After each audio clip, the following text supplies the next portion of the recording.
Functional areas of cerebral cortex, starting with the functional areas in the frontal lobe. Primary motor area, the area number 4 of Brodmann. It is located in the precentral gyrus, which lies in front of central sulcus on the superolateral surface. Extends to the anterior part of paracentral lobule on the medial surface of cerebral hemisphere. It controls the voluntary motor activities of opposite half of the body. The body is represented here in the upside down manner, and the area occupied by a particular part is proportionate to the precision of the movements of that part. So the area occupied by thumb or fingers is much more extensive than the trunk. Frontal lobe, rostral or anterior to the motor and premotor area, is called as prefrontal area. It is concerned with the depth of emotions, social and moral ethical awareness, concentration and orientation of the individual. So it is responsible for the individual's personality. Now functional areas in the parietal lobe. Primary sensory area, area number 3, 1 and 2 of Brodmann. It is located in the postcentral gyrus and extends into the posterior part of paracentral lobule on the medial surface of hemisphere. It is concerned with the perception of exteroceptive, that is pain, touch and temperature, and proprioceptive, that is vibration, muscle and joint sensation from the opposite half of the body. Now sensory speech area or Wernicke's area. It is located in the left dominant hemisphere usually, and it occupies the posterior part of superior temporal gyrus. Superior temporal gyrus and angular and supramarginal areas. So angular area and supramarginal area of the inferior parietal lobule.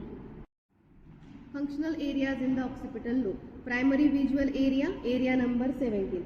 The area lies mainly on the medial surface, but on the superolateral surface it extends around the occipital pole. It is concerned with reception and perception of isolated visual impressions like color, size, form, motion, illumination and transparency.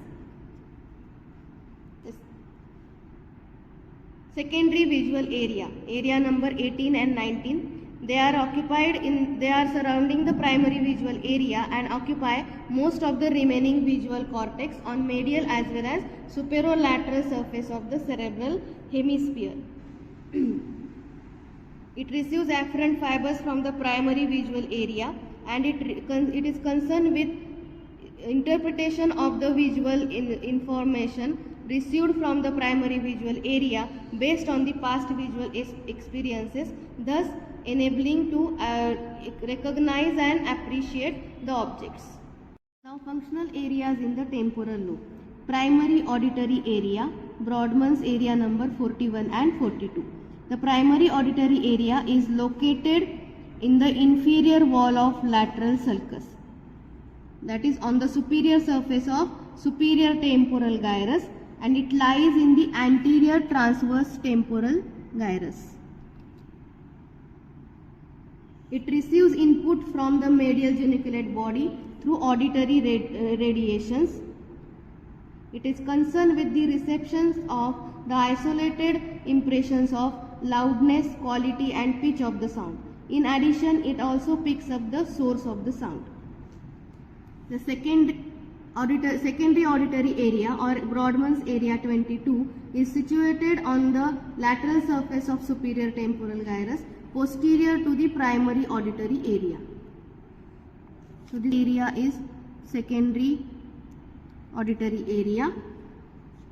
It is responsible for interpretation of the sound heard based on the past auditory experiences. Functional areas in the occipital lobe. The primary visual area or striate area. It is situated in the walls and floor of the posterior part of calcarine sulcus. The primary Functional areas in the occipital lobe. The primary visual area or Brodmann's area number 17. It is located in the walls and floor of calcarine sulcus,